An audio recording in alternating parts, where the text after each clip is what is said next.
Hi friends, நானும் என் பிரதரும் கன்னியாகுமரிக்கு பைக்கில் போனோம்.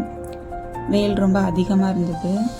விவேகானந்தர் பாறைக்கு போகலான்னு பிளான் பண்ணியிருந்தோம். 100 ரூபாய் டிக்கெட்டில் க்யூ ரொம்ப லாங்காக இருந்துச்சு.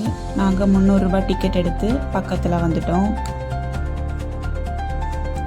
திருவள்ளுவர் போட் வந்துச்சு. பார்க்கவே பெருசாக மினி ஷிப் மாதிரி இருந்தது. இதில் போக தான் ஆசை. ஆனால் இந்த போட்டை ஸ்டாப் பண்ணிட்டாங்க. இது மாதிரி தாமிரபரணி, குகன், பொதிகை, விவேகானந்தா, ஏக்நாத் இந்த நேம்லேயும் போட் இருக்குது. ஒரு போட்டுக்கு 100 பேருக்கு மேலே ஏற்றுறாங்க. அதில் சேஃபாக போகிறதுக்கு லைஃப் ஜாக்கெட் கொடுக்குறாங்க. ஆனால் அதை எப்படி வியர் பண்ணணும்னு இன்ஸ்ட்ரக்ஷன் யாருமே கொடுக்கல.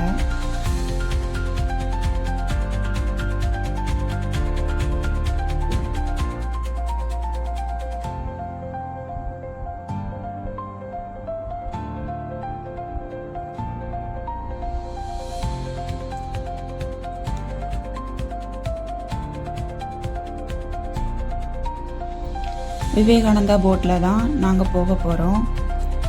போகும்போது விண்டோ சீட் கிடைக்கல.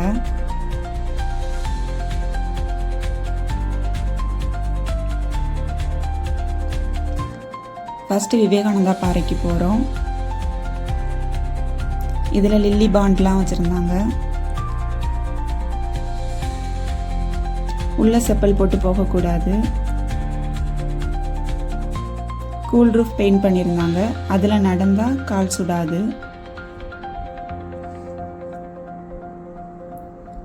இது சூரியன் எங்கே இருக்குது, எப்படி மூவ் ஆகுதுன்னு காமிக்க ஒரு சயின்டிஃபிக் ஸ்பிரிச்சுவல் மார்க்கிங். கண்ணாடி மேலே நடக்கவே பயமாக இருந்தது. மேலேருந்து கீழே பார்க்கும்போது ரொம்ப அழகாக இருக்குது.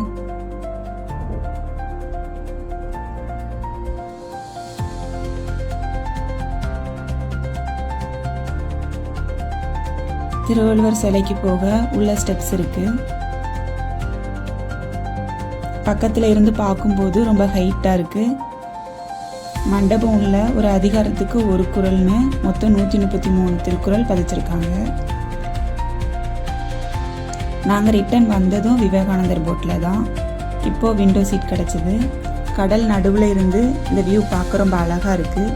இந்த பிளேஸ் பிடிச்சிருந்தா நீங்களும்